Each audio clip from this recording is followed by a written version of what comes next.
So it's back in 2017. I'm 18 years old and I'm sitting on the bus on the way home from high school talking to my friend. We're talking about this girl that I had a crush on at the time, right? And I knew deep down that I had zero chance with her. I was this shy, awkward mess who my palms would get sweaty talking to girls. My voice would become really high pitched. I couldn't speak. My mind would freeze. So I had zero. I was skinny as hell. I had zero chance with this girl, and I knew. I remember this one time, I was in assembly.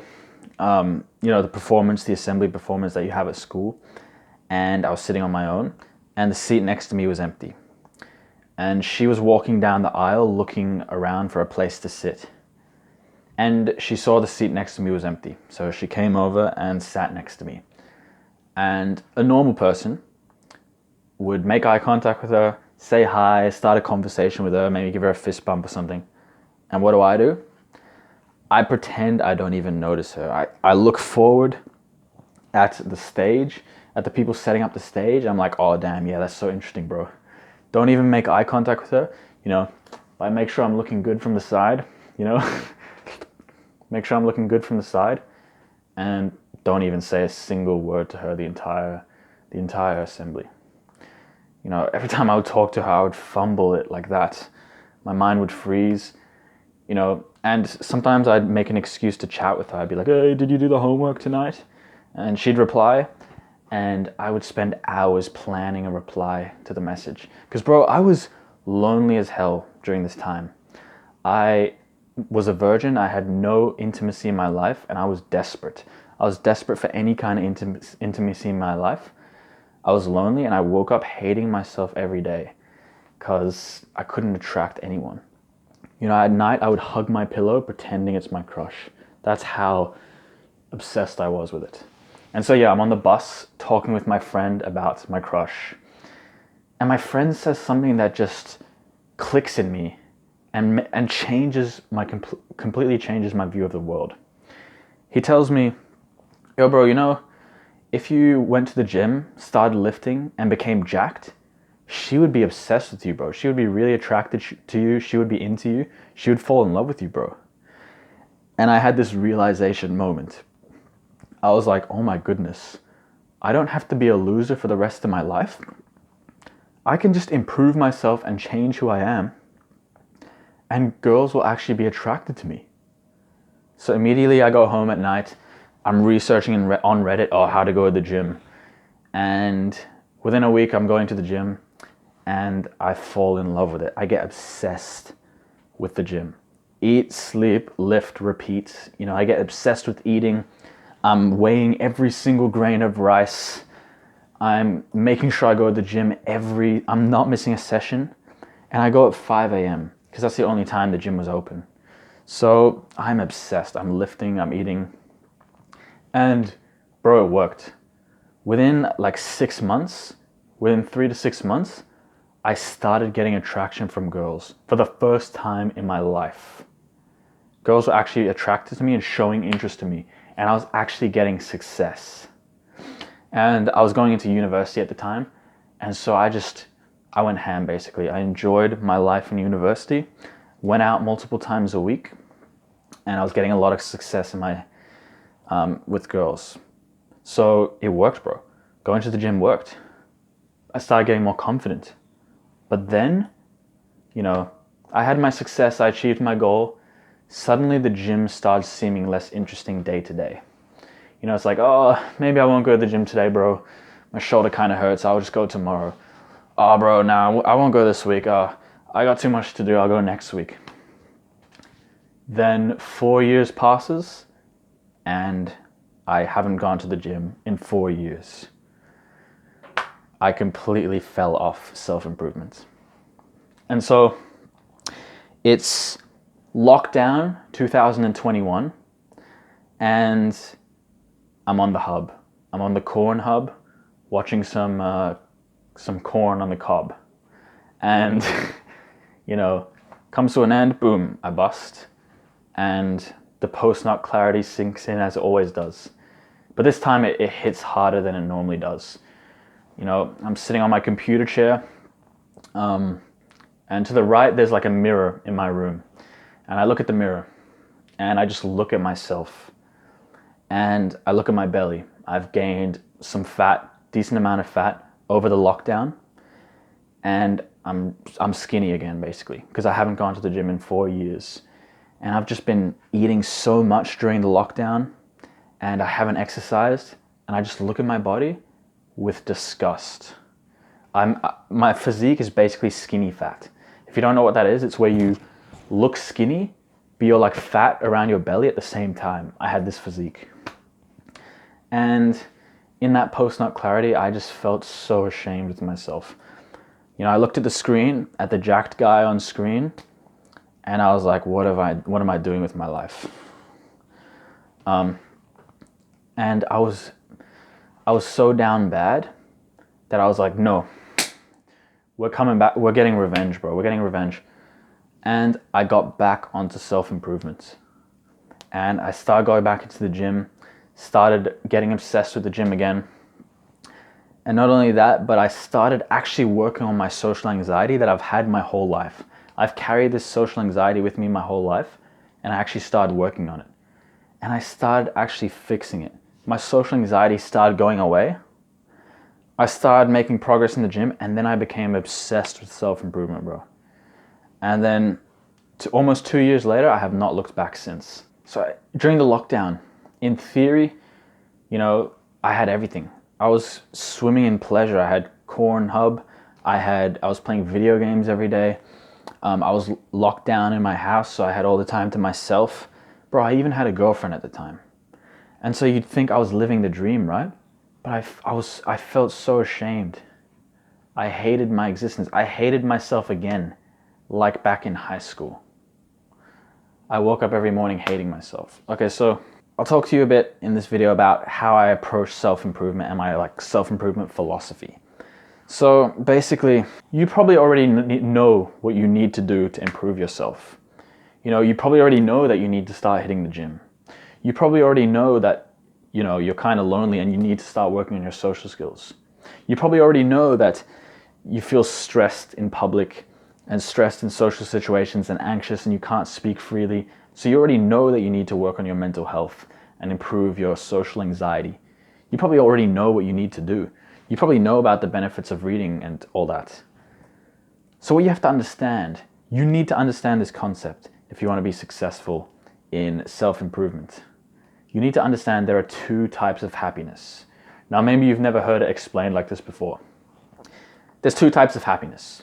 The first type of happiness is that fun, really pleasurable happiness, really fun activity that you do. For example, you know, doing drugs is really fun right now. Playing video games is really fun and pleasurable right now. Porn, junk food, all that stuff is really pleasurable right now. But what happens? You do that stuff and you start feeling worse. Over time, you hate yourself more and more. You know, you have that cake today and it feels really good for 5 seconds. Oh, nice taste on my lips. And then you regret it for many hours later. This type of happiness is called instant gratification. And it's like a spike in happiness and then it drops and you get less happy over time. It's been proven by science. Go watch this podcast by Andrew Huberman on dopamine if you want to learn about this. But basically, this really pleasurable stuff, what it does is over time, if you keep doing it, it pulls your dopamine baseline down and you get less and less motivated and happy every day. And if you just keep indulging in that stuff, suddenly you're depressed and you're at a really low state. And you might notice that with instant gratification, it becomes less enjoyable the more times you do it, right? Your tolerance goes up. Like maybe the first time you hit the vape, it's amazing. You've got a head rush. It feels really good. But when you've hit the vape for the millionth time, you're just doing it just to not be sober. You're doing it just to feel normal, right? And maybe when you first discovered video games, it was like entering this whole new world and it was amazing, right? But now, you know, you're probably looking at your dozens of games on Steam and you're like, oh, I don't know what to play, bro. Or, you know, you're scrolling through Netflix and you're like, oh, I don't know what to watch.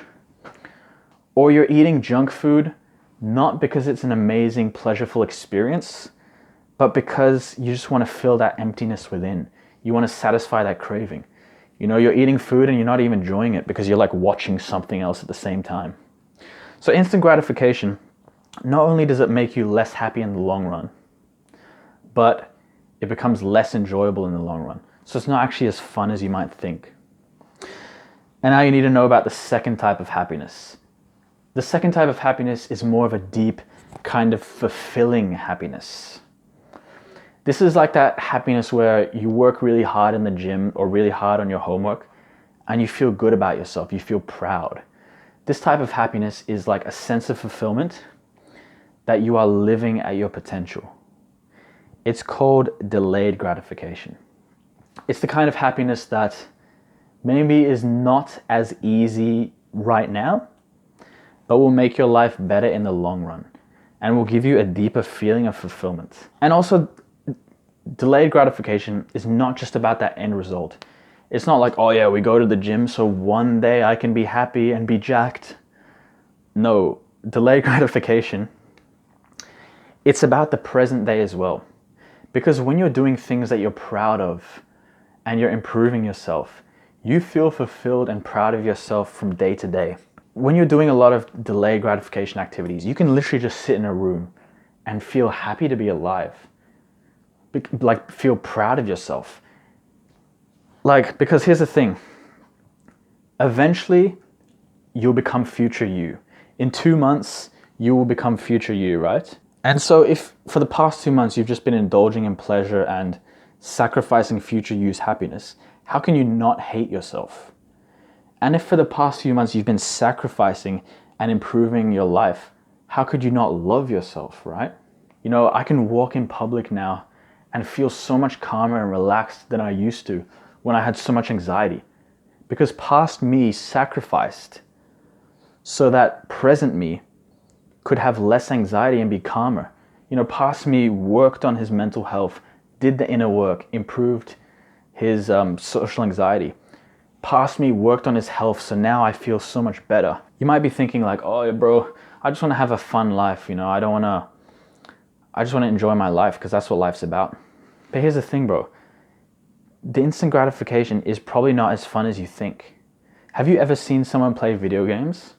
They don't look like they're having that much fun. They're just their face is blank and they're just playing the game. Or they're screaming every now and then. Or have you ever seen someone like scroll on their phone on social media? They're not even laughing, they're not even making an expression because this instant gratification isn't actually that fun. But when you're living a life where you're constantly improving, constantly working on yourself, and you're living at your edge, at your potential, bro, that's a fun life. So I try to have almost zero instant gratification, very little. And bro, I'm having more fun than I ever have in my life. And bro, there's this other objection that I always hear. It's like, oh, but I need a rest, bro. You know, after a hard day of work, I need a rest. You know, I don't want to be working all day, bro. I need time to unwind. Well, here's the thing, bro. You're not even resting when you're doing that instant gratification. Do you think, you know, when you're doing drugs or when you're playing video games or you're watching porn or when you're watching Netflix, do you think your brain is relaxed and resting? It's not. If you were to put your brain under like a scanner, you'd see it's going crazy. Because video games is basically like doing work. It's not resting.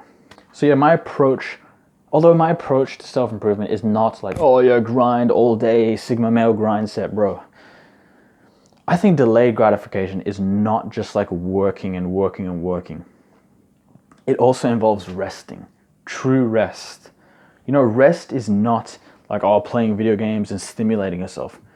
True rest is like, you know, going for a walk, going out in nature, reading, socializing. That is true rest. And so that's how I like to approach self-improvement, in a very holistic way, where we improve all areas of our life. We don't just focus on work. You know, we improve our health, work, rest, relationships, and the most important, bro, mental health. Your mental health is literally connected to everything. If you want success in any area, I realize you have to work on your mental health. So mental health should be the priority, in my personal opinion. The beautiful thing about improving yourself is every couple months, you will reach like a new tier of person. You will be like a whole new level above all your peers in school. You'll be in a whole different ball game, especially if you work on your mental health. You will be in a completely different ball game, socializing with new people, and you will attract a whole new tier of girls, bro. So it's completely worth it. And you will actually feel fulfilled that you're on the right path in life, reaching your potential. And so, bro, if you're anything like me, and you don't want to be like an average person, you don't want to be like most people, and you want to live at your potential and truly achieve what you know that you can achieve in your life, then subscribe, bro, and join me on this journey. See you later.